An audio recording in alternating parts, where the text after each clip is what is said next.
নেতা বদলায়, দল বদলায়, জন্ম নেয় নতুন দল, কিন্তু সাধারণ মানুষের ভাগ্য কি বদলায়?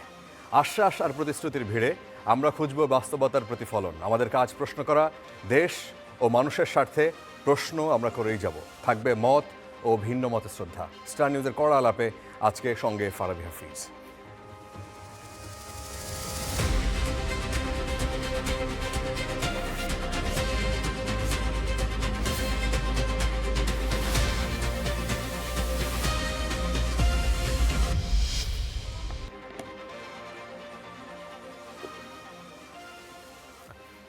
পরিচয় করিয়ে দিই, সাথে যারা আজকে অতিথি হিসেবে রয়েছেন, মার্দিয়া মমতাজ আমার ঠিক বামে, শিক্ষক, গবেষক, প্রকৌশলী রয়েছেন। মারুফ মল্লিক, তিনি রাজনীতি বিশ্লেষক, এবং রয়েছেন ফরিদুল হক, তিনি যুগ্ম সদস্য সচিব, জাতীয় নাগরিক পার্টি এনসিপি। আপনাদের তিনজনকে স্বাগত জানাচ্ছি। কালকে আমরা দেখলাম নির্বাচনের ডামাডোল বাংলাদেশে। কোনো কোনো ক্ষেত্রে এটা বিতর্ক থাকতে পারে, কিন্তু ভোটের যে উৎসব সেটা মনে হয় বহুদিন পর বাংলাদেশের মানুষ পাচ্ছে। আমরাও সারাদিন খবর দিয়ে যাচ্ছি। কালকে জামাত আনুষ্ঠানিকভাবে তারা তাদের ইশতেহার ঘোষণা করেছে। মার্দিয়া মমতাজ, আপনাকে দিয়ে শুরু করি। জামাত তাদের পিপলস ম্যানিফেস্টোতে 26টি অগ্রাধিকার ইস্যু এবং 2040 সালের মধ্যে $2 ট্রিলিয়ন অর্থনীতির লক্ষ্যমাত্রা নির্ধারণ করেছে। 2040 সালের মধ্যে মাথাপিছু আয় $10,000 উন্নীত করার একটা বড় রকমের স্বপ্ন তারা দেখিয়েছেন। আপনি একটু আমাদেরকে এটা দিয়ে শুরু করবেন যে ম্যানিফেস্টোর যে ছবিগুলো আমরা উল্টাপাল্টে দেখছিলাম, সেই ছবিগুলোর মধ্যে সব কিছু ঠিকঠাক ছিল, সব কিছুই উচ্চাভিলাষী মোটামুটি, কিন্তু স্বপ্ন দেখার মতো বড় বড় পজিটিভ, মানে যারা কথা বলছিলেন পজিটিভই বলছিলেন। কিন্তু সেই জায়গায় বাংলাদেশের স্বপ্ন আমরা দেখলাম গুনে গুনে 6, 7, 8টা ছবি সম্ভবত ভারতীয় ছবি। এটা কি আপনারা ইচ্ছে করে, নাকি এটা আপনাদের অনিচ্ছাকৃত ভুল? আপনাদের বলতে জামাতের। এটা আমার মনে হয় কোনোভাবে অনিচ্ছাকৃত, কোনো একটা ওপেন সোর্স জায়গা থেকে হয়তো নেওয়া হয়েছে, না হলে তো এটার কোনো রেলেভেন্স নাই। মানে এটা কেন করা হবে? না, এটা একটা অনিচ্ছাকৃত ভুল ছিল। জি জি, আমার মনে হয় আমি কোনো ক্লারিফিকেশন এখনও দেখি নাই কোথাও। তো আমার মনে হয় যে এটা হয়তো ওপেন সোর্স কোনো একটা জায়গা থেকে নেওয়া হয়েছে, যে একই জায়গা থেকে হয়তো ভারতীয় সাইটগুলোতে বা কোনো একটা কাজে ব্যবহার করা হয়েছে। আমার মনে হয় এটা এরকম একটা মিস্টেক। আচ্ছা, তো জামাতের মতো এরকম একটা গোছালো প্রতিষ্ঠান, দল, তারা এরকম ছবি ব্যবহার করছে, কার ছবি। এখন তো ওপেন সোর্সে অনেক ছবি পাওয়া যায় গুগলে গেলেই, সেগুলো ব্যবহার করার ক্ষেত্রে না, হ্যাঁ, এটা প্রেফার্ড না, এটা সত্যি কথা, এটা প্রেফার্ড না। হয়তো কাজগুলোর প্রতি অনেক বেশি গুরুত্ব ছিল দেখে এই জায়গাটা হয়তো একটু মিস হয়ে গেছে। আচ্ছা, আমার মনে হয় এর সাথে বলবেন যে আপনাদের $10,000 মাথাপিছু আয় উচ্চাভিলাষী কিনা? জি, আমি যদিও এই ফিল্ডের একজন এক্সপার্ট না, কিন্তু বর্তমান যেটা অবস্থা সেখান থেকে বাংলাদেশের সার্বিক সক্ষমতা বিচারে এটা খুব উচ্চাভিলাষী, এটা বলা যাবে না। তবে এটার জন্য যেটা দরকার, একটা কনসিস্টেন্ট সিস্টেমের মধ্য দিয়ে যাওয়া দরকার, যেটাকে জামাত 1 নম্বর সমস্যা হিসেবে চিহ্নিত করেছে। সেটা হচ্ছে যে দুর্নীতি প্রশ্নে জিরো টলারেন্স। সেটাকে এনশিওর করা গেলে এটা একটা লং টার্ম প্রজেক্ট, রাইট? তো এটাকে খুব বেশি উচ্চাভিলাষী বলা যাবে না। আচ্ছা, আরও বেশ কিছু জায়গায় আমরা দেখলাম যে প্রতিবেশী দেশগুলোর সাথে পারস্পরিক শ্রদ্ধা ও ন্যায় বিচারের ভিত্তিতে সম্পর্কের কথা বলা আছে। সীমান্ত হত্যা এবং অভিন্ন নদীর পানির ন্যায্য হিস্সা আদায়ের জামায়াতের কোনো অবস্থান আমরা সুনির্দিষ্টভাবে ওইভাবে, এটা তো অত ডিটেইল থাকে না, কিন্তু তারপরেও কি বলবেন যে এগুলো নিয়ে কি আপনাদের মধ্যে আলোচনা হয়েছে কিনা, আপনি জানেন কিনা? জি, দেখেন, জামাতের আমির তার নিজের বক্তব্যে, আগে এবং পরে দুইটাতেই বক্তব্যে এ ব্যাপারে ইন্ডিকেশন দিয়েছেন। তবে ইশতেহার তো হচ্ছে একটা জিনিস যেটা মানুষের কাছে যায়, এবং সেটা আসলে এখানে কথা বলার শেষ নাই, চাইলে এটাকে একটা থিসিসও বানিয়ে ফেলা যায়। তো এখানে এমন কিছু বিষয় রাখা হয়েছে যেখানে মূলনীতিগুলো বোঝা যায়, যে কোন মূলনীতির ওপরে বা কোন স্ট্যান্ডার্ডের ওপর দাঁড়িয়ে কাজ করা হবে। এখন বাংলাদেশের সার্বভৌমত্ব প্রশ্নে এবং প্রতিবেশীর সাথে সম্মানজনক বা মর্যাদাজনক সম্পর্কের ক্ষেত্রে যারা আপোষহীন থাকবে তাদের জন্য তো সীমান্ত হত্যার ব্যাপারে বা অন্যান্য ব্যাপারগুলোতে শক্ত হওয়াটাই স্বাভাবিক। আচ্ছা, মারুফ মল্লিক, যদি জামায়াতের এই যে উচ্চাভিলাষী বলেন আর যেভাবেই বলেন, তারা যেই স্বপ্ন দেখিয়েছে মানুষকে, এই যে ইশতেহার, এটি আপনার দৃষ্টিতে কেমন ছিল? জি, ধন্যবাদ। এবং আমার সঙ্গে যে দুই বিজ্ঞ আলোচক আছেন, দুইজনকে আমার পক্ষ থেকে শুভেচ্ছা। শুরুতেই আপনি যে প্রশ্নটা করলেন মার্দিয়াকে, তাদের এই নির্বাচনী ম্যানিফেস্টো তৈরিতে আমি এক ধরনের অপেশাদারিত্বের ছাপ পরিষ্কারভাবে ফুটে এসেছে আমি দেখতে পাই। কারণ এই ছবি নিয়ে যে বিতর্কটা হচ্ছে, মানে আপনি যখন রাজনৈতিক দল হিসাবে বিভিন্ন কার্যকলাপ, এখন কিন্তু ধরেন এআই এর যুগ বা ফ্যাক্ট চেকিংয়ের যুগ, খুব সহজেই ধরে ফেলতে পারবে। এটা 90 সালের ঘটনা হলে কোনো বিষয় ছিল না যে আপনি ওখান থেকে ছবি এনে দিয়ে দিচ্ছেন।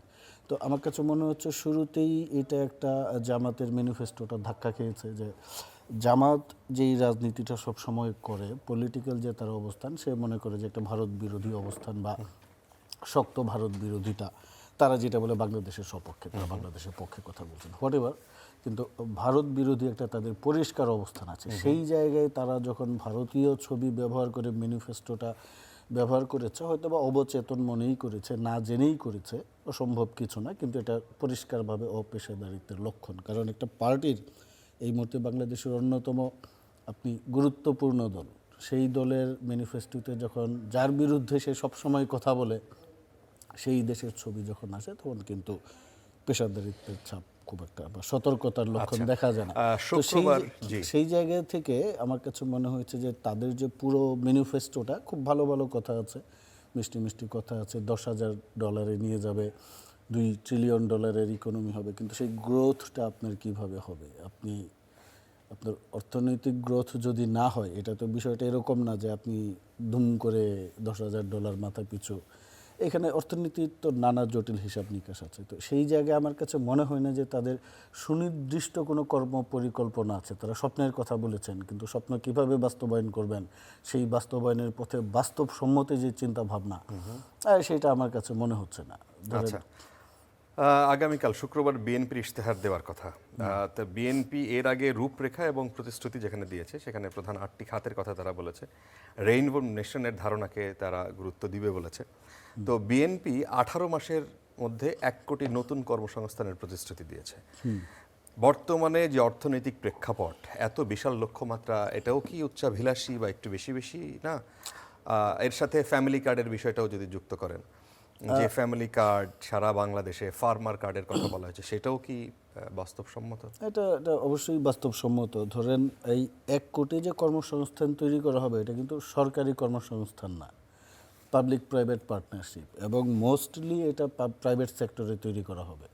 তো আপনারা যদি কিছু আমরা বাস্তবসম্মত মানে দেখতে হবে কোন খাতে আপনি এই মুহূর্তে কর্মসংস্থান তৈরি করতে পারবেন। এখন বিএনপি যদি বলে যে আমরা আরএমজি সেক্টরে 1 কোটি কর্মসংস্থান করবো, এটা সম্ভব না, কারণ এই খাতের আর গ্রোথ সম্ভব না। তো বিএনপি কিন্তু বারবারই বলছে যে তার নতুন খাত তৈরি করবে। এই জায়গায় তারা সবচাইতে বেশি গুরুত্ব দিয়েছে আইসিটি এবং কৃষি খাতকে। আমি যদি ভুল না জেনে থাকি, কালকে ম্যানিফেস্টোতে আপনারা দেখতে পাবেন। তো সেই জায়গায় কৃষিতে যদি আপনি 1 বছরের মধ্যে বা এই আইসিটি সেক্টরে যদি 1 বছরের মধ্যে বাস্তবসম্মত কার্যকর পদক্ষেপ নেন, সেক্ষেত্রে হয়তো 1 বছরে 1 কোটি না হোক, আপনি কাছাকাছি পৌঁছাতে পারবেন। এবং কৃষিতে কিন্তু তারা টেকনোলজির দিকে যাবে, একদম যে মানে উৎপাদনের মধ্যে সীমাবদ্ধ থাকবে না, সেটাকে তারা প্রসেসিং, মার্কেটিং, ডিস্ট্রিবিউশন এবং এগ্রিকালচার, যেখানে গভর্নেন্স বা এগ্রিকালচারের সঙ্গে টেকনোলজিকে নিয়ে আসা মার্কেটিং এবং ডিস্ট্রিবিউশনে, সেখানে তাদের পরিকল্পনা আছে। আর আপনি যেটা বললেন ফ্যামিলি কার্ড, এই ফ্যামিলি কার্ড তো আসলে ধাপে ধাপে দেওয়া হবে। এটা এরকম না যে আগামী 6 মাসের মধ্যে প্রত্যেকটা বাড়িতে বাড়িতে দেওয়া হবে। প্রথমত যাদের চাহিদা আছে, বিশেষ চাহিদা সম্পন্ন, দুস্থ বা যিনি ইনকাম জেনারেটিং প্রসেসে ইনভলভ না, সেই মহিলাকে দেয়া হবে, এবং ধাপে ধাপে 4 কোটি পরিবারের প্রত্যেকটি মহিলার, এবং এটা কিন্তু মহিলাদের দেয়া হবে। ফ্যামিলি কার্ডটা কিন্তু আপনাকে আমাকে দিবেন, একটা পরিবারের সেই মহিলা যিনি থাকবেন প্রধান মা, তার হাতে ফ্যামিলি কার্ডটা দেয়া হবে। উনি ওইখানে কিছু ক্যাশ বেনিফিট পাবেন অথবা ফুড বেনিফিট পাবেন। আচ্ছা, আর ফার্মার্স কার্ডটাও এরকম, যে এখন আমাদের তো কিছু বেনিফিট দেয়া হয় কৃষিতে, সেইটার সঙ্গে আরও কিছু সুযোগ সুবিধা যুক্ত করে, যে আপনার একটা ডাটাবেজ রাখা, যে আপনি গত 2 বছরে এই বেনিফিট পেয়েছেন, আপনার কি প্রোডাকশন আছে, আরও কি কি ফার্দার আপনার সুযোগ সুবিধা দরকার। আমার কাছে মনে হয় না খুব বেশি এটা অসম্ভব, কারণ এই ফ্যামিলি কার্ড দিলে 10-12 হাজার কোটি টাকা আমাদের বেশি খরচ হবে অতিরিক্ত। এর চাইতে বেশি খরচ হওয়ার কথা না। এটা আপনারা প্রপার ক্যালকুলেশন করেছেন? আনুমানিক সেটা কম বেশি হতে পারে। আচ্ছা, ফরিদুল হক, এনসিপি তাদের 36 দফা, যেখানে তরুণ এবং মর্যাদার ইশতেহারের বেশ কিছু আধুনিক সংস্কারের কথা বলেছে। আপনারা ভোটাধিকারের যে বয়স কমিয়ে 16 বছর করার প্রস্তাব দিয়েছেন, এই বয়সে একজন নাগরিকের যে রাজনৈতিক সিদ্ধান্ত নেওয়ার যে একটা পরিপক্কতা দরকার হয়, সেটা কি মনে হয় যে এখানে আছে? জি, ধন্যবাদ আপনাকে। সম্মানিত সহ-আলোচকবৃন্দ এবং দর্শকদেরকে শুভেচ্ছা। বাংলাদেশের প্রেক্ষাপটে আমরা মনে করি যে এটা আছে। বাংলাদেশ তো ধরেন রাজনৈতিকভাবে খুবই উর্বর একটা জায়গা, পৃথিবীর অন্য অন্য জায়গার তুলনায় খুবই উর্বর। আপনি তো যদি দেখেন গত 100 বছরে আমরা এখানে যা যা করছি এবং গত 50 বছরে আমরা যত ধরনের সরকার ফেস করছি বলছি আমি, এটার মধ্য দিয়ে মানে আপনাকে সুবিধাজনক পরিস্থিতি যেমন আপনাকে এক ধরনের লার্নিং দেয়, অসুবিধাজনক পরিস্থিতিও কিন্তু আপনাকে এক ধরনের লার্নিং দেয়। আমরা ধরেন যত ধরনের সরকার হওয়া সম্ভব পৃথিবীতে, শুধু রাজতন্ত্র বাদে সবই আমরা গত 50 বছরে ফেস করছি। ধরেন এবারও কিন্তু আমরা একটা নতুন ধরনের সরকারে আছি, অন্তর্বর্তীকালীন সরকার, গণ অভ্যুত্থানের পরে। জি। খেয়াল করেন, মানে যত ধরনের সরকার হওয়া সম্ভব সব ধরনের সরকার আমরা পাইছি।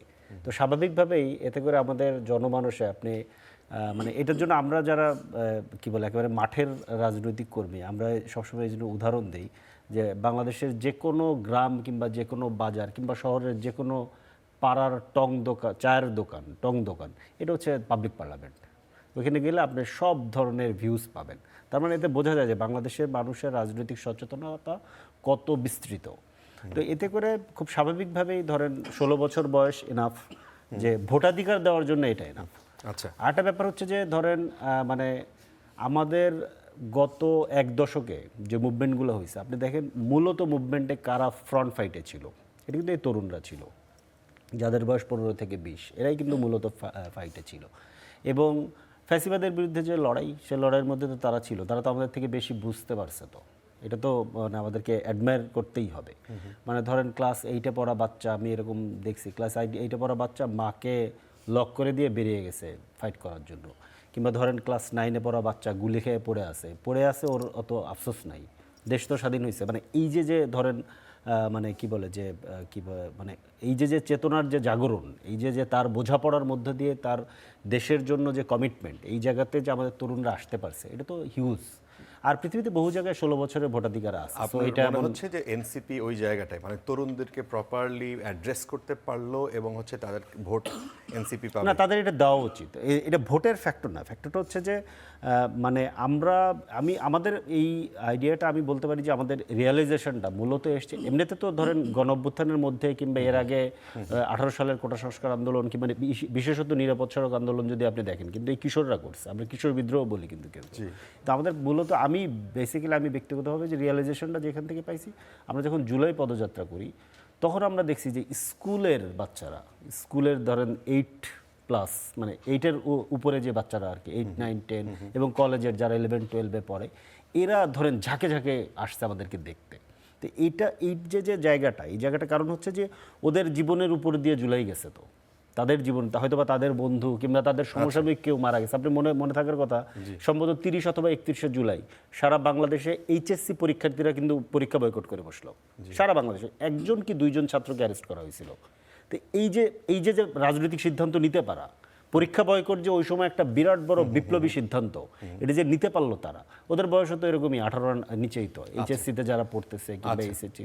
তো এই জায়গা থেকে তারা এত বড় সিদ্ধান্ত যারা নিতে পারে, ভোট দেওয়ার সিদ্ধান্ত সেই তুলনায় আসলে অনেক ছোট সিদ্ধান্ত। ওই যুক্তিতে মারুফ মল্লিক, আপনাকে দিয়ে অন্য একটা প্রসঙ্গে যাই। জামাত, বিএনপি, এনসিপি, 3 দলের প্রধানই একটা জায়গায় একমত বিভিন্ন সময় প্রকাশ করেছেন, এই নির্বাচন বানচাল করার চেষ্টা হতে পারে, 3জনে বলছেন। তো কি মনে হয় আপনার, এর উত্তর কি মনে হয়, কে এই বানচাল করতে পারে, কেন করবে এবং কিভাবে করবে? মানে সংখ্যাটা কোথায় দেখেন এখন? 3 দলের কাছে হয়তো একটা শঙ্কার কারণ আছে, কোনোভাবে নির্বাচন বানচাল হয়ে যেতে পারে। এখন জামাত বা এনসিপি কোন আশঙ্কার থেকে বলছেন, এটা হয়তো বা ওনারা বলতে পারবেন।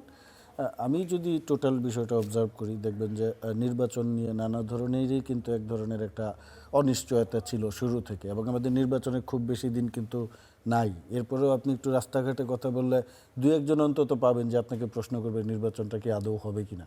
এই ধরনের অবিশ্বাস সরকারের প্রতি মানুষজনের মধ্যে কিন্তু আছে।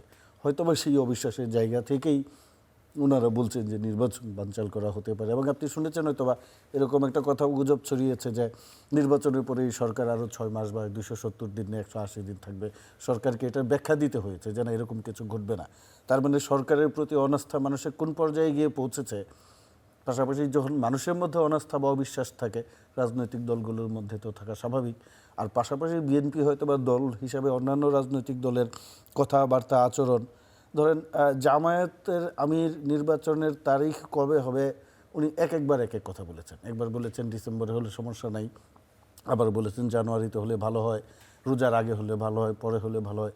এই যে একটা সুনির্দিষ্ট অবস্থান নিয়ে যে রাজনৈতিক দলগুলোর মধ্যে দোলাচল ছিল, সেটার দিকে একটা একটা ধারণা হতেই পারে যে হয়তোবা কোনো না কোনোভাবে একটা দল যদি নির্বাচন বয়কট করে, বর্জন করে, সরে যায়, তাহলে পরে তো নির্বাচন নিয়ে এক ধরনের অনিশ্চয়তা দেখা দিবেই। সেই জায়গা থেকেও বলা যেতে পারে এই না, বিষয়ে। এখনো সেটা বলার কোনো গ্রাউন্ড আছে বলে মনে করেন? কোনো না, শঙ্কা কি এখনো আমি মনে মনে করেন? করি নাই। এই মুহূর্তে কোনো দলের পক্ষে কেউ যদি এই মুহূর্তে নির্বাচন বয়কট করেন বা বর্জন করেন, এটা তাদের জন্য বিশাল একটা ভুল হবে, মানে নিজের পায়ে কোরাল মারার মতোই অবস্থা তৈরি হবে।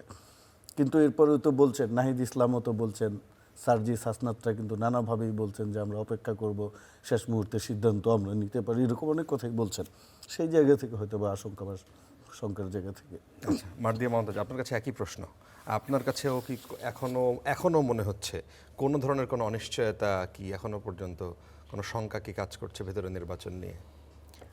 আচ্ছা, আমি এটার আগে একটু দুইটা প্রসঙ্গে দুটো কথা রেখে যেতে চাই। এক নম্বর হচ্ছে যে দেখেন, দেশ হিসেবে ভারতের মানুষ জামাতের সাথে বা বাংলাদেশের সাথে কোনো শত্রুভাবাপন্ন, এটা ইন জেনারেল বলাটা অনেক বড় ভুল।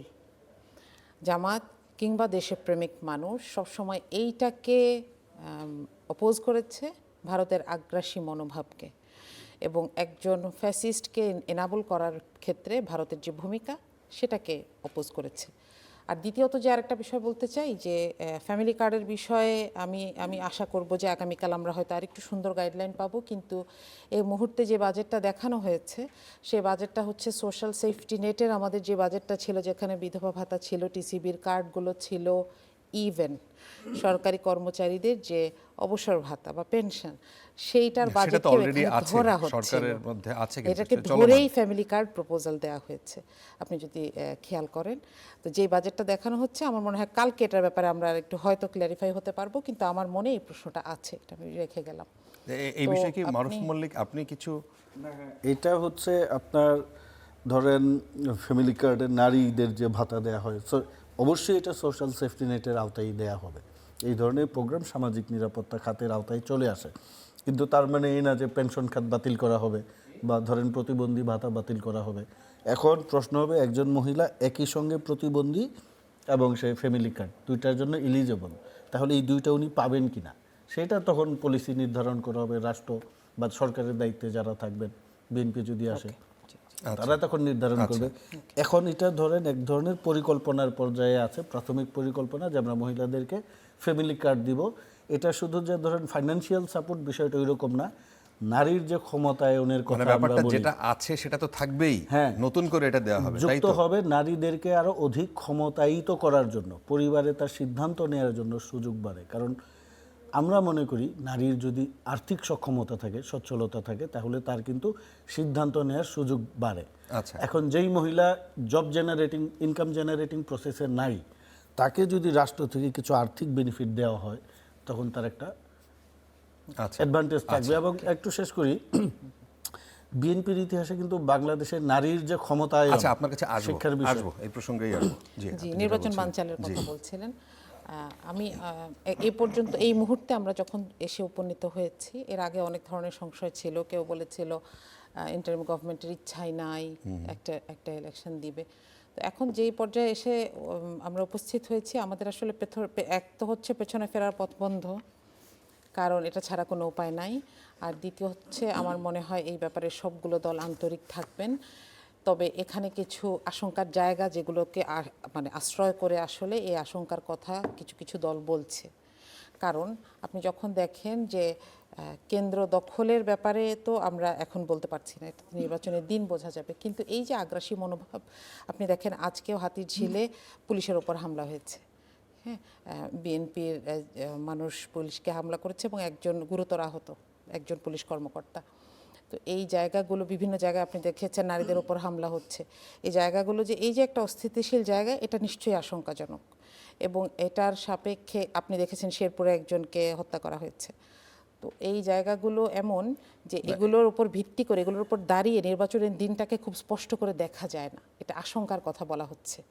এবং ওই দিন যদি এটা যদি চলতে থাকে এবং নির্বাচন কমিশন খুব যে সক্রিয় এটা আমরা দেখতে পাচ্ছি না, এটা যদি চলতে থাকে তাহলে নির্বাচন বানচাল আগে থেকে বলা যাবে না, কিন্তু ওই দিন আসলে কি অবস্থা হতে পারে এই জিনিসটা আসলে সবার কাছে একটু ধোঁয়াশাচ্ছন্ন আমি না, বলবো। এখন বিভিন্ন জায়গায় আজকেও আমরা খবর দেখেছি কয়েকটা জায়গায় জামায়াতের কর্মীর বাসা থেকে বিভিন্ন রকমের লাঠি, ক্রিকেটের স্ট্যাম্প উদ্ধার করা হচ্ছে। কালকে দেখলাম আমরা লক্ষ্মীপুরে একটা জায়গা থেকে স্ট্যাম্প উদ্ধার করা হয়েছে, জামাতের এক নেতা তার নির্দেশে এটা তৈরি করা হয়েছে। তো এই বিষয়গুলোর জন্য মানে আবার রাজনৈতিক ক্ষেত্রে বিএনপিরও এই ধরনের বক্তব্য আছে, জামায়াতেরও এই ধরনের বক্তব্য আছে যে ভোট দিলেই শুধু হবে না, ভোটের রেজাল্ট আবার আদায় করে আনতে হবে।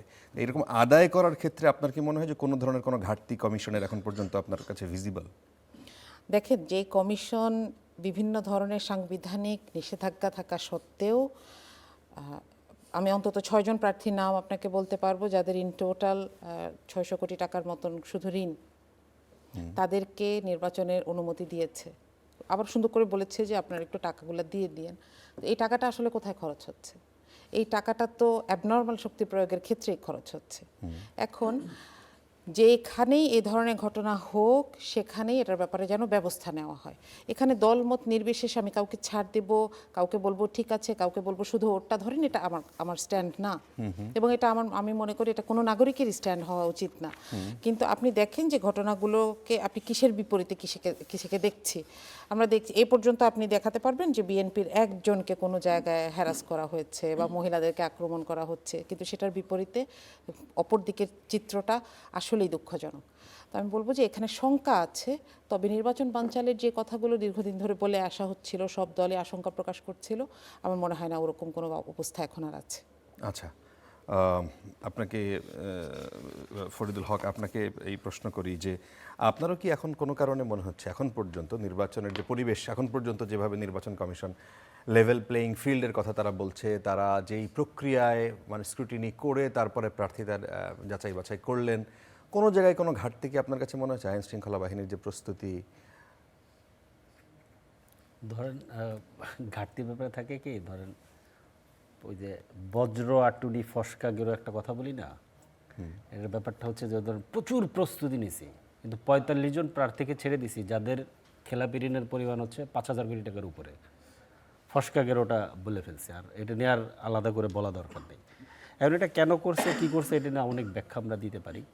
এবং বেশ কয়েকজন প্রার্থীর ব্যাপারে প্রধান দুইটা জায়গায় বেশ কয়েকজন প্রার্থীর ব্যাপারে দ্বৈত নাগরিকত্বের অভিযোগ আছে।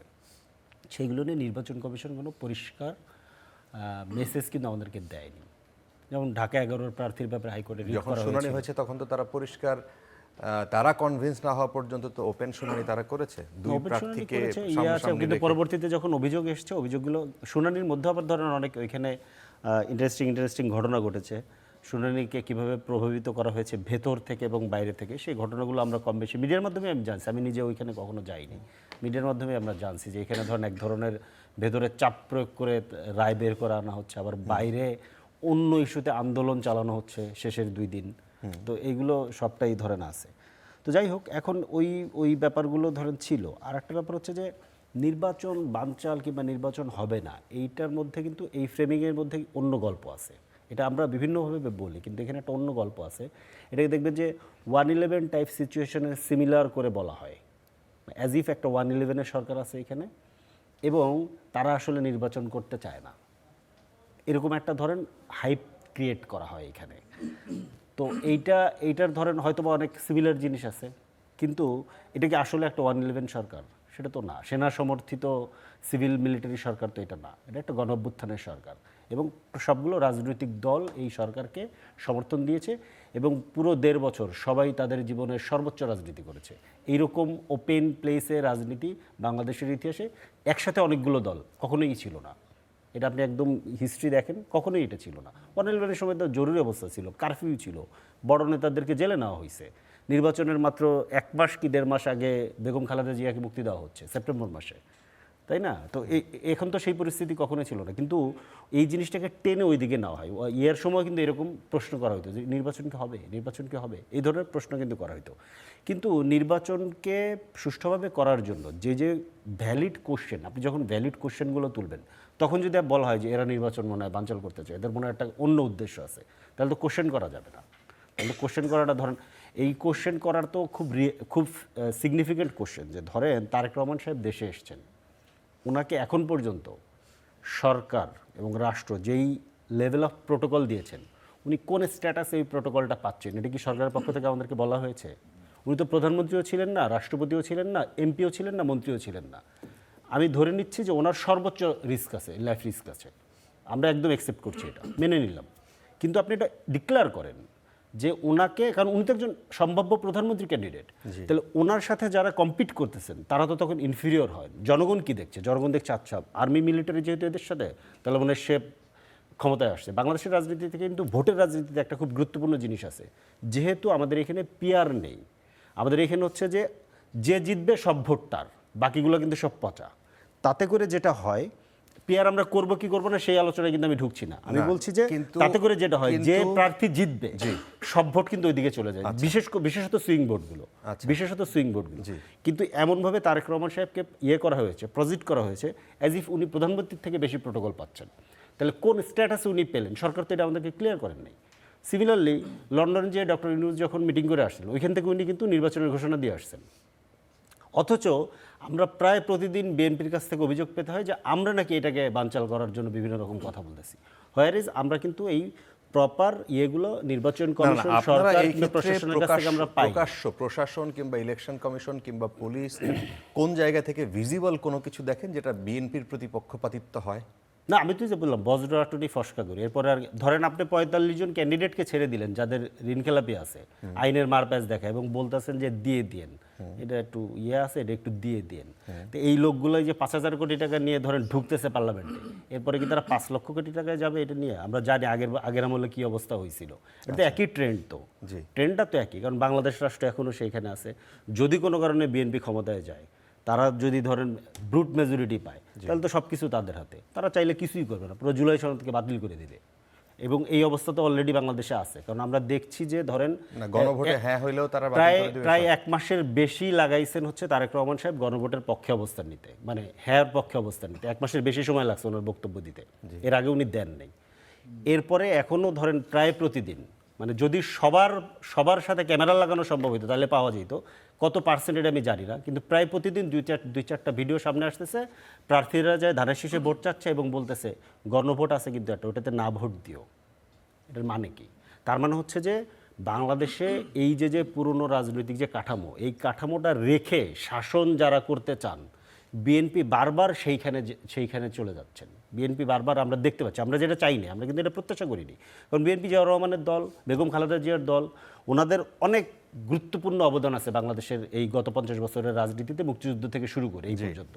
কিন্তু এই জায়গাটা ধরেন তারেক রহমান সাহেব আসছেন, পুরোটা উনি ব্লকড বাই হচ্ছে একটা বিরাট বড় নিরাপত্তা বলয়, উনি জনগণের কাছে যাচ্ছেন না। এটা কতটুকু বিএনপির জন্য ভালো হচ্ছে এটা আমি জানি না।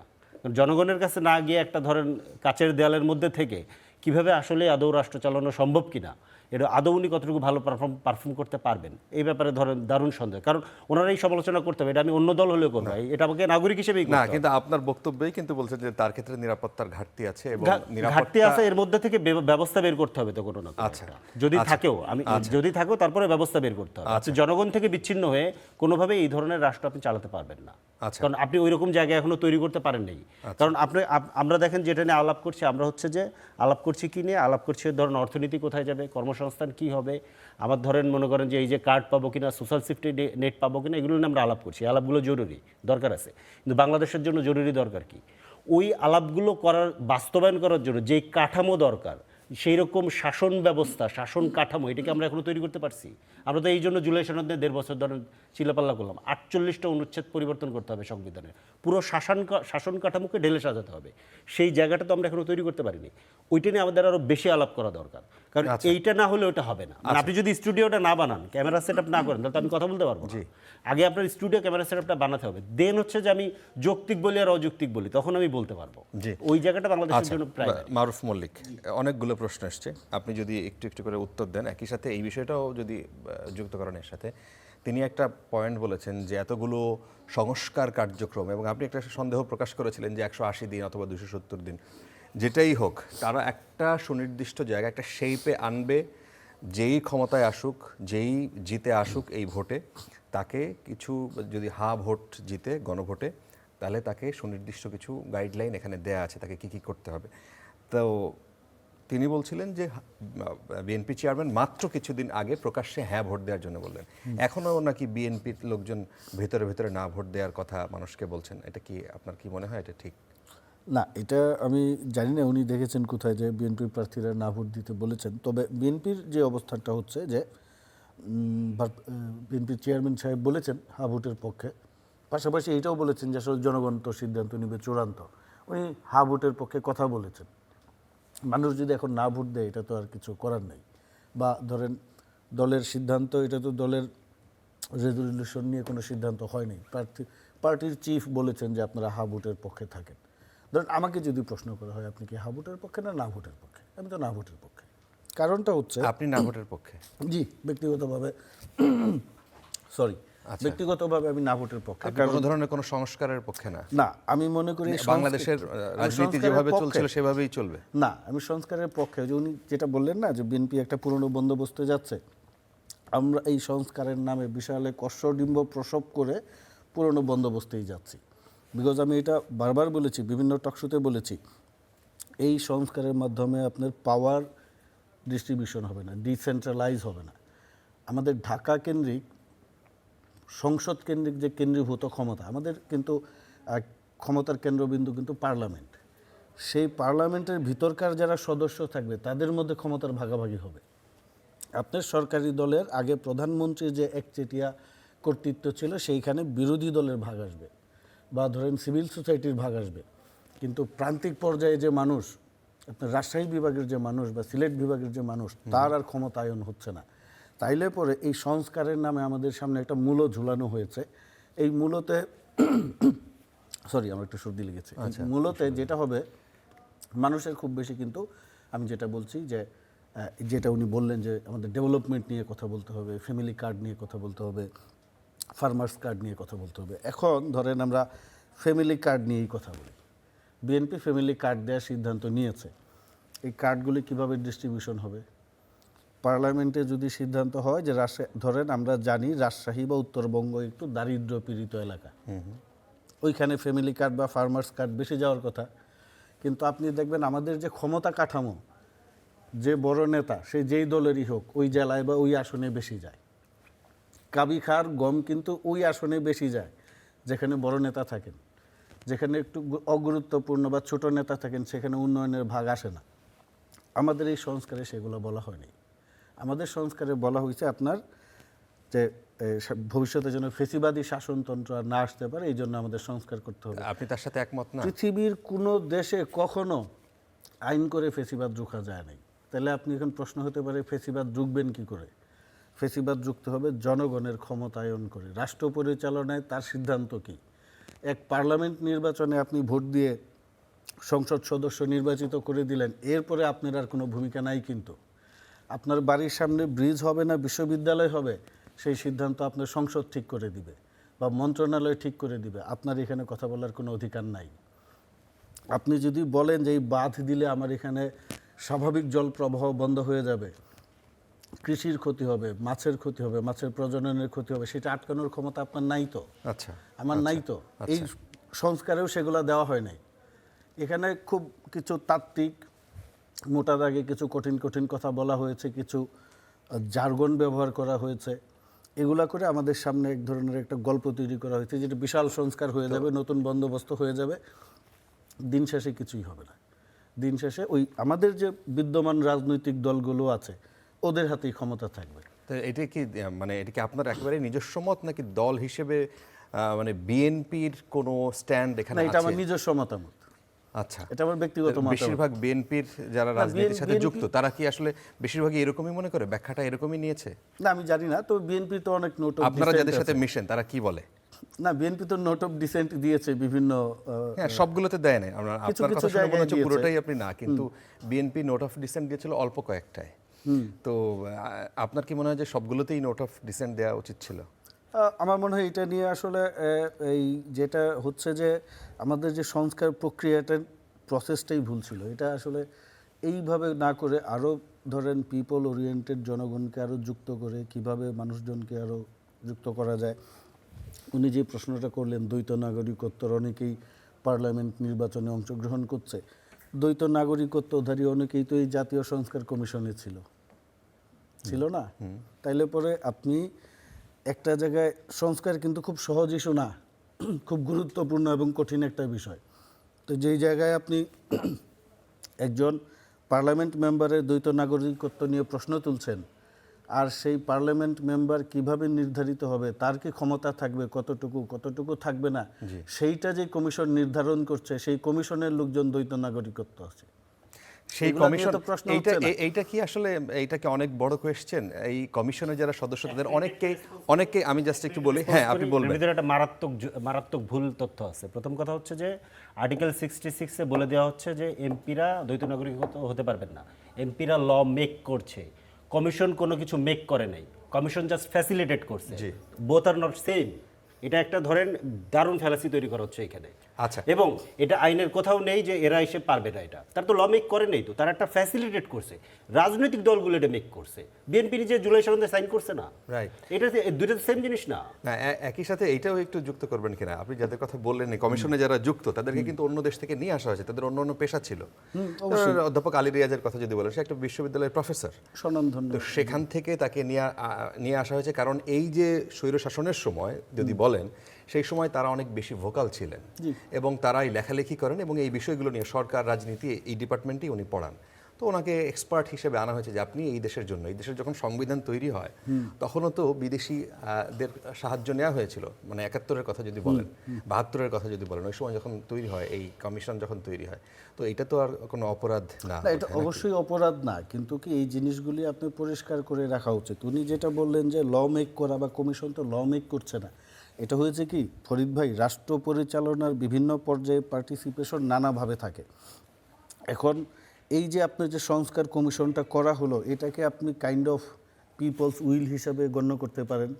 দেশের মানুষ চায় একটা সংস্কার প্রয়োজন, তাহলে কি হয়েছে, এই পিপলস উইলটা কিন্তু সে মানুষ গিয়ে পার্লামেন্টে গিয়ে এই আইনটা মেক করতে পারবে না, কিন্তু কিভাবে আইনটা মেক হবে এইটার সে একটা ধারণাপত্র তৈরি করে দিচ্ছে সরকারকে বা রাষ্ট্রকে। তো তারও তো সেই জায়গায় গুরুত্বপূর্ণ ভূমিকা আছে। আপনি এইভাবে পার্লামেন্টের সদস্যরা এইভাবে তো বিভাজন করতে পারেন না। আপনি নানাভাবে রাষ্ট্র পরিচালনায় আপনারও একটা কন্ট্রিবিউশন থাকা উচিত, আপনি পার্লামেন্টের মেম্বার হন কি না হন। এখন রাষ্ট্র পরিচালনায় যদি খালি সংসদ সদস্যরাই ল মেক করে একচেটিয়াভাবে, সাধারণ নাগরিক হিসাবে যদি আপনার কোনো ভূমিকা না থাকে, তখনই রাষ্ট্র ফেসিবাদী হয়ে যায়। এই জন্য আমি শুরুতে বলেছি যে আমাদের জনগণের ক্ষমতায়ন, আমাদের যে আইনটায় তৈরি হবে, স্থানীয় পর্যায়ে যে উন্নয়নের বরাদ্দ হবে, সেই বরাদ্দটা আমি চাই কি না। কুড়িগ্রামে আপনার মেডিকেল কলেজ হয়েছে বা বিশ্ববিদ্যালয় হয়েছে, কুড়িগ্রামে কি আদৌ মেডিকেল কলেজ বিশ্ববিদ্যালয়ের দরকার আছে, নাকি সেখানে 20টা খাদ্য গুদাম দরকার, হিমাগার দরকার, যেখানে টমেটো চাষি টমেটো উৎপাদন করে সারা বছর সংরক্ষিত করতে পারবে, 1 টাকা কেজিতে টমেটো বিক্রি করতে হবে না, ফেলে দিতে হবে না। জনগণের যে নিড, মৌলিক ওইখানে কি প্রয়োজন, তার ভিত্তিতে আপনি উন্নয়ন পরিকল্পনা তৈরি করবেন, এবং সেই জনগণের মতামত যখন প্রতিফলিত হবে রাষ্ট্র পরিচালনায়, তখন রাষ্ট্রও ফেসিবাদী হবে না, এবং এই সংস্কার নিয়ে যে তর্ক বিতর্ক আলোচনা এগুলোও হবে না। আচ্ছা, মারদিয়া মমতাজ, এই বিষয় নিয়ে আপনি কিছু বলতে চান? গণভোট যে প্রক্রিয়া, তার মানে হচ্ছে যে মোটা দাগে আপনার কথায় যে গণভোটের যে প্রক্রিয়া এবং টোটাল যে সংস্কার যে প্রক্রিয়া বা সংস্কার যে কমিশন সরকার তৈরি করলো, এই জিনিসটা আসলে একটা টাকাটা জলে গেল অথবা সময়টা আসলে ওইভাবে প্রপারলি কাজে লাগে নাই, নির্বাচন এই তো। বিলম্বিত করার জন্য বিলম্বিত করার জন্য একটা প্রক্রিয়ার মধ্যে দিয়ে এটা তাদেরকে একটা ব্যস্ত process, রাখা আর কি। process। মার্দিয়া মমতাজ। জি, আমি মনোযোগ দিয়ে শুনছিলাম এবং আমি ভয় পাচ্ছি। কিসের ভয় বলি? বিএনপি ঐক্যমত্য কমিশনে ছিল এবং খুব শক্তি নিয়েই সেখানে ছিল। সালাউদ্দিন সাহেব যেতেন, উনি প্রচণ্ড রকম অভিজ্ঞতা সম্পন্ন এবং বিজ্ঞ মানুষ। আমি একজনের কাছে শুনছিলাম যে ওনার বই নেওয়ার জন্য আরেকজন থাকতো। উনি লার্নড মানুষ। এরকম একটা জায়গায় কি বিএনপি কুড়িগ্রামের খাদ্য গুদামের কথা বলেছিল? কোয়েশ্চেন 1। দ্বিতীয়ত হচ্ছে ফ্যাসিস্টের আমলে আমরা একটা কথা অনেক শুনেছি, বিশেষ করে সেকেন্ড টার্ম থেকে শোনা শুরু করেছি বেশি, যে উন্নয়ন চান না গণতন্ত্র চান। যে এই যে এত উন্নয়ন করে দিচ্ছি, এখন গণতন্ত্রের কথা বললেন না। হ্যাঁ, উন্নয়ন এবং গণতন্ত্র মিউচুয়ালি এক্সক্লুসিভ নয়। এটা একটা গণতান্ত্রিক রাষ্ট্র। গণতান্ত্রিক রাষ্ট্রে প্রান্তিক জনগোষ্ঠী সংসদে যায় না, তারা তাদের প্রতিনিধি নির্বাচিত করে এবং সেই প্রতিনিধি এটা এক্সপেক্টেড যে ওখানে গিয়ে কথা বলবেন। দেখেন, আমি জুলাই সনদের অনেকগুলো জায়গা আছে, আমি আমার নলেজে আমি 2টা জায়গা বলি যেখানে ফ্যাসিস্ট তৈরির উপায় চিরতরে বন্ধ করার চেষ্টা করা হয়েছে। একটা হচ্ছে রাষ্ট্রপতির ক্ষমা করার ক্ষমতা সীমিত করা হয়েছে, যেটাকে আমরা দেখেছি যে বড় বড় অন্যায় করে এসে এবং রাষ্ট্রীয় মদদে অন্যায় করার পরেও তাদেরকে মাফ করে দেওয়ানোর একটা সিস্টেম ছিল, সেটা বন্ধ করা হয়েছে, মানে সীমিত করা হয়েছে। দ্বিতীয়ত হচ্ছে, দেখেন, একজন সংসদ সদস্য সংসদে, এটা খুব গুরুত্বপূর্ণ, একজন সংসদ সদস্য সংসদে তার নিজের যেই দলের ম্যান্ডেট নিয়ে তিনি গিয়েছেন, সংসদে যে কোনো মতামত প্রকাশের ক্ষেত্রে তিনি তার দলীয় অবস্থানের বাইরে এসে কথা বলতে পারবেন। আরেকটা 3 নাম্বার বলতে চাই যে সংসদ প্রধান এবং দলীয় প্রধান এক লোক হতে পারবেন না। এটা কি করে? একজন সংসদ সদস্যকে আসলে তিনি যে এলাকার প্রতিনিধি, সেই এলাকার প্রতিনিধি হিসেবে সেই এলাকার সমস্যাগুলো নিয়ে ইন্ডিভিজুয়ালি পারফর্ম করার সেই যোগ্যতাটা তাকে দেয়। তাহলে আমি এখানে বলবো বিএনপি তাহলে জুলাই সনদ না বুঝে সাইন করে ফেলেছে। এটা হচ্ছে যে বাল্যবিবাহ হয় না, যে বুঝে টুঝে না কিন্তু সাইন দিয়ে দিয়েছে, এখন আফসোস করছে। জুলাই সনদে সাইন করার পরে হ্যাঁ ভোট বলার কথা বলতে যদি একজন নেতার এত সময় লাগে, তাহলে আমরা বলবো যে ওই যে তাদের নোট অফ ডিসেন্ট যেগুলো ছিল সেগুলোতে তারা এখনো ফিক্সড আছেন। তারা এখনো চান তারেক রহমান এখানেও প্রধান থাকবেন, ওখানেও প্রধান থাকবেন, এবং এইটাই ফ্যাসিজমের প্রথম ধাপ। এইটাই সংসদকে একটা ঘরোয়া জায়গা করে ফেলে, যেখানে একজন মোড়ল থাকেন, যিনি সংসদের বাইরেও মোড়ল, সংসদের ভেতরেও মোড়ল। Too much objectionable position, I guess. আর আরেকটা কথা ফরিদুল হক বলছিলেন, সেটার সাথে আমি একটু যোগ করতে চাই যে আসলে দেখেন, বাংলাদেশের মানুষ সৎ হোক অসৎ হোক ক্ষমতার কাছাকাছি থাকতে চায়। দেখবেন যে আজকে আমি একটা সিন দেখছিলাম যে তারেক রহমানের গাড়ি বহরের একজন পার্সোনাল, যিনি নিরাপত্তার কাজে নিয়োজিত, মানুষকে এমনভাবে ধাক্কা দিয়ে সরাচ্ছিলেন, মানে কোনো মানুষ মানুষের সাথে এই আচরণ করে না, মানুষ কিন্তু তারপরও দাঁড়িয়ে আছে। এইটা নির্বাচনের মাঠে একটা প্রভাব ফেলছে এবং এটা মুখের কথা। উনি বলেছেন যে আমি চাই অন্য দল এর 3 গুণ নিরাপত্তা দেয়া হোক। দেয়া হয় নাই তো, দেয়া হলেও তারা নেবেন কিনা এটা পরের প্রশ্ন, কিন্তু দেয়া হয়েছে কি? তাহলে এইটা জনমানুষের সাইকোলজিতে একটা প্রভাব বিস্তার করছে। আপনি ইভেন স্টকহোম সিনড্রোমের কথাও জানেন, যে মানুষ যখন দেখে যে অমুকের পাওয়ার আছে, সে আমাকে নির্যাতন করছে, তারপরও সে তাকে পছন্দ করে। কেন? ওই যে ক্ষমতা। তাহলে এই যে গণতন্ত্রের একটা অন্যতম বৈশিষ্ট্য, অপরিহার্য বৈশিষ্ট্য, যে আপনি নির্বাচনের ফলাফল ডিক্লারেশনের 1 মুহূর্ত আগ পর্যন্ত আপনি প্রেডিক্ট করতে পারবেন না who is going to B the leader. কিন্তু এখন এটা জানি, আমরা বুঝতে পারছি, অন্তত তিনি হবেন কিনা জানি না, কিন্তু নির্বাচন কমিশন এবং সরকার যে মনে করছে এটা আমরা জানি। এটা গণতন্ত্রের পথে অনেক বড় একটা তারা অন্তরায়। কি মনে করছে বিএনপি জয়ী হয়ে যাবে? অবশ্যই, নইলে তো এই ধরনের প্রটোকল তাকে দেয়া হতো না। কেন আপনার কি মনে হয় না যে তিনি আসলে ভালনারেবল? কে vulnerable না? তার দিকে নজর থাকে। হাদির মতো একজন মানুষ, তাকে প্রকাশ্যে যেখানে এইভাবে করে হাদিকে একদম কি protocol দেয়া হয়েছিল? হাদিকে প্রোটোকল দেওয়া হয় নাই, কিন্তু এত যেভাবে সে মানুষের সাথে মানুষের মধ্যে যাচ্ছে, সেটা জামাত আমিরও যাচ্ছেন, জি। কিন্তু যেখানে মানে তার দিকে একটা বিশেষ নজর মানে আগে থেকেই থাকতে পারে, তারা শত্রু না, মনে ভাবাপন্ন, করেন অথবা আছে। এই নির্বাচনকে যারা ভণ্ডুল করতে চায়, জি। কিংবা এখানে আওয়ামী লীগ নির্বাচনে নাই, একটা ঝুঁকি বা একটা শঙ্কার জায়গা তারা প্রকাশ্যে। সেটা কি আর কারো নাই? সেটা নাহিদের নাই, সেটা ডক্টর শফিকের নাই। আমার কথা হচ্ছে, আমি কিসের ভিত্তিতে এই সিদ্ধান্তটা নিলাম, আমাকে সেটা পরিষ্কার করতে হবে। কারা এটা প্রোভাইড করছে তাদেরকে এটা পরিষ্কার করতে হবে, তাই না? আচ্ছা, এখন এখানে বরং ঘটনা, ফিল্ডের ঘটনা কিন্তু উল্টা, কারা অফেন্সিভ এবং কারা ডিফেন্সিভ এটা আমরা দেখতে পাচ্ছি। আমি আপনাকে শুরুতে একবার বলেছি, জি, সেই ঘটনাগুলো আমাদের সামনে থাকা সত্ত্বেও তাকে এই প্রোটোকল দেওয়ার মানে হচ্ছে মানুষের চোখে, এটা রেজাল্টটা আমি বলছি, আমি পেছনের কারণ জানি না, জি, এটা রেজাল্ট হচ্ছে মানুষের চোখে এটার একটা ট্রান্সলেশন আছে, এবং এইটা আমাদের গণতন্ত্রের সুস্থ পরিবেশকে প্রভাবিত করছে। আচ্ছা, টোটালি আনএক্সপেক্টেড। আচ্ছা, আচ্ছা। ফরিদুল হক, ভারতের সাপ্তাহিক ইংরেজি ম্যাগাজিন দ্য উইককে দেওয়া সাক্ষাৎকারে এনসিপির আহ্বায়ক রাহিদ ইসলাম উনি বলেছেন ওখানে যে জামায়াত জোট সরকার গঠন করলেও দেশ ধর্মরাষ্ট্রে পরিণত হবে না। এখন গণতান্ত্রিক সরকার হবে এবং গণতান্ত্রিক বাংলাদেশ গড়বে, নারী ও সংখ্যালঘুদের সব সমস্যা সমাধান করবে, এটি আমাদের অঙ্গীকার এবং জাতীয় নাগরিক পার্টি এনসিপির অন্তর্ভুক্তিমূলক আদর্শের অংশ। এখন প্রশ্ন হচ্ছে যে জামায়াত জোট সরকার গঠন করলেও দেশ ধর্মরাষ্ট্রে পরিণত হবে না, এই নিশ্চয়তা নাহিদ ইসলাম কিভাবে দেয়? এটা প্রথমত হচ্ছে যে আমাদের নিজস্ব একটা 36 দফা ইশতেহার আছে। এই ইশতেহারের ভিতরে কোথাও আমরা শরিয়া রাষ্ট্র করব এরকম কোনো দাবি আমরা করিনি। জি, আমরা যেহেতু একটা জোটের মধ্যে আছি, জি, ধরে নেন যে জোটের বিগ পার্টি জামাত ইসলাম তর্কের খাতিরে ধরে নেন যে তারা শরিয়া রাষ্ট্র করতে চায়, জোটের মধ্যে থেকে আমরা কি করব? আমরা তো এটাকে বাধাগ্রস্ত করবো, কারণ এটা তো আমাদের পজিশন না। খুব সিম্পল। পারহ্যাপস এই জামাত কিন্তু যে ইশতেহার দিয়েছে সেখানে কিন্তু শরিয়া রাষ্ট্রের কথা বলেননি।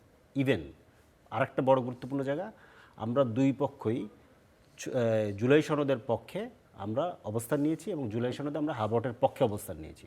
তাতে জুলাই সনদে হাবট যদি বাস্তবায়ন হয় তাহলে তো বাংলাদেশ মোর ডেমোক্রেটিক রাষ্ট্র হবে।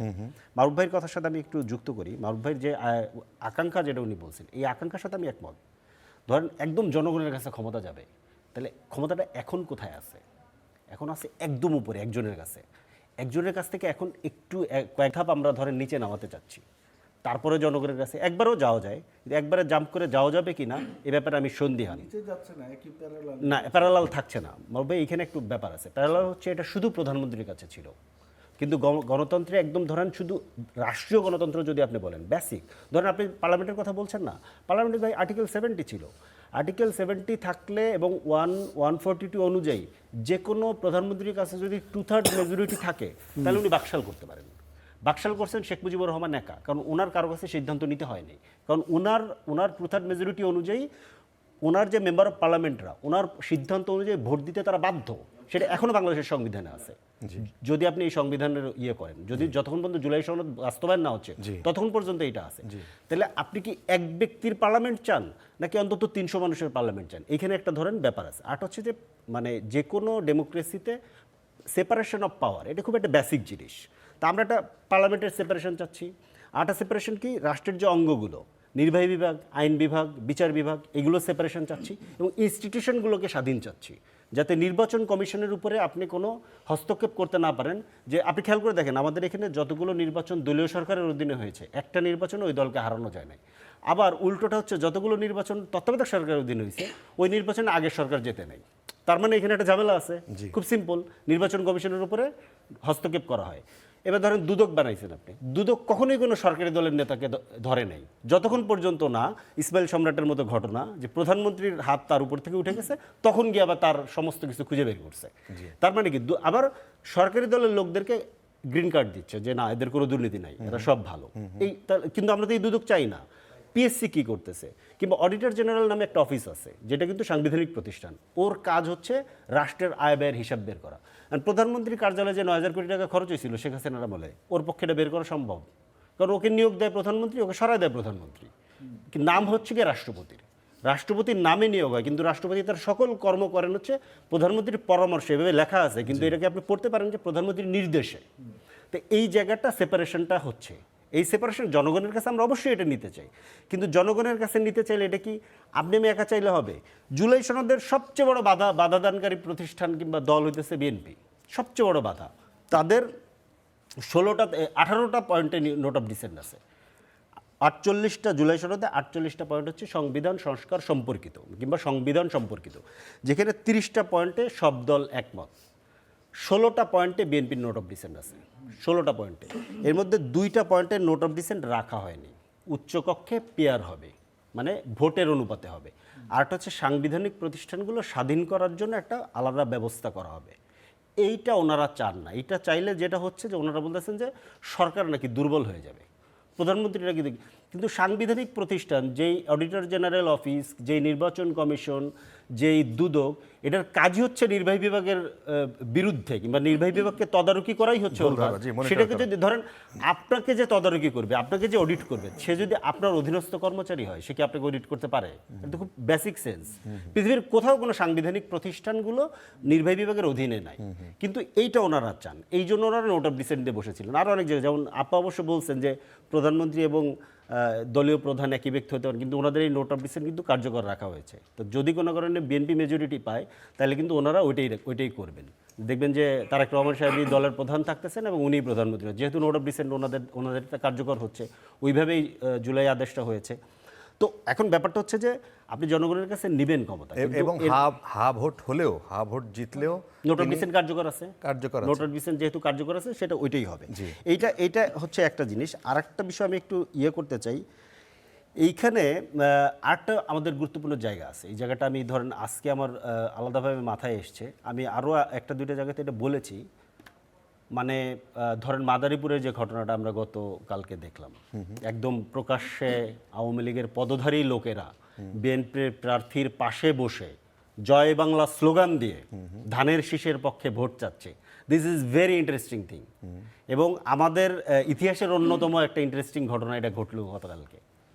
পরবর্তীতে অবশ্য থানায় ছাত্র জনতা গিয়েছেন, প্রতিবাদ জানিয়েছেন, বিক্ষোভ জানিয়েছেন, কিন্তু বিএনপির প্রার্থীর উপস্থিতিতে তার এটা ঘটেছে। এবং যারা ওইখানে ছিলেন তারা এটা দাবি করছেন যে লিটন চৌধুরীর নির্দেশেই তারা এখানে এসেছেন। লিটন চৌধুরীকে আমরা জানি, শেখ পরিবারের সদস্য। তো এবং আরও অনেকগুলো খবর আমাদের আছে। আমি একটা গুরুত্বপূর্ণ গতকালকের ঘটনা, তো এই জন্য এটা রেফার করলাম। এটার মধ্যে একটা জিনিস যেটা হচ্ছে, বিএনপিকে ব্যবহার করা হচ্ছে, অথবা বিএনপি না বুঝে ব্যবহৃত হচ্ছে for a safe landing station of Awami League. Awami লীগের একটা সেফ ল্যান্ডিং লাগবে। তো এখানে আওয়ামী লীগ তো আউট। যারা মনে করে যে আওয়ামী লীগকে আনতে হবে, তাদের তো একটা সেফ ল্যান্ডিং লাগবে। যারা মনে করার ভিতরে খুব গুরুত্বপূর্ণ মনে করে হচ্ছে দিল্লি। আপনি খেয়াল করে দেখেন, এখন পর্যন্ত গত 1.5 বছরে দিল্লি তার পজিশন চেঞ্জ করেনি। 1 সপ্তাহ আগে দিল্লিতে প্রকাশ্যে সংবাদ সম্মেলনে খুনি শেখ হাসিনার অডিও রেকর্ড বাজানো হয়েছে, যে বাংলাদেশে এইখানে আইসিটি ট্রাইব্যুনালে তার কিন্তু ফাঁসির রায় হয়েছে, তার অডিও রেকর্ড কিন্তু দিল্লি বাজিয়েছে। তার মানে দিল্লির অবস্থান খুব পরিষ্কার। যদি কেউ মনে করে যে আমরা দিল্লির নিয়ে কি বলে যে দিল্লির গ্রিন সিগন্যাল নিয়ে, আওয়ামী লীগের সহায়তা নিয়ে ক্ষমতায় আসব এবং এই ক্ষমতাকে দীর্ঘায়িত করব, এটা আমি মনে করব তারা ভুলের মধ্যে আছে। এটা হবে না বাংলাদেশে। এটা গন কেস। কারণ আপনি সেফ ল্যান্ডিং স্টেশন আপনি বানাবেন, বানানোর পরে যখন ল্যান্ডেড হবে, আওয়ামী লীগ যখন ল্যান্ডেড হবে, আপনাকেই প্রথম খাবে। এই ব্যাপারে আমি মনে করব যে বিএনপির যারা আছেন, একদম তৃণমূল থেকে সেন্টার পর্যন্ত যত নেতাকর্মী আছেন, আপনাদের প্রথমত খুব সাবধান হওয়া উচিত। এবং দিল্লি এবং আওয়ামী লীগ প্রশ্নে বাংলাদেশ এগুলো হচ্ছে ন্যাশনাল কোশ্চেন। এই কোশ্চেনে সবার আসলে একরকম পজিশন থাকা দরকার। এই পজিশনটা আমরা কিভাবে ডিল করব? জি, মারুফ মল্লিক, আমরা শেষ করব একদম, আপনার যদি কোনো কমেন্ট থাকে। না, আমি একটু তারেক রহমান সাহেবের নিরাপত্তার বিষয়টা নিয়ে কথা বলতে চাই। অনেক কথাবার্তা হয়েছে। দেখেন, সব রাজনৈতিক নেতারই কিন্তু সিকিউরিটি রিস্ক থাকে। এটা শুধু তারেক রহমান না, জামাতের আমির ডাক্তার শফিক সাহেবেরও আছে, বা নাহিদ ইসলামেরও আছে, বা জুনায়েদ সাকি সাহেবেরও আছে। কিন্তু মজার বিষয় হচ্ছে, এতদিন ওনারা নিরাপত্তা চান নাই, হয়তোবা তারা নিজেদের নিরাপত্তা নিয়ে উদাসীন ছিলেন।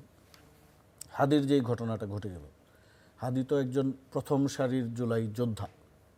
তো ওর যদি স্বপ্রণোদিত হয়ে রাষ্ট্র, হাদি না শুধু, এই ধরনের যারা আছেন, তারা ঝুঁকির মধ্যে আছেন, তাদেরকে যদি নিরাপত্তা দিতেন, সেটা খুবই ভালো হতো। কিন্তু তারা চান নাই, যেহেতু তারা উদাসীন।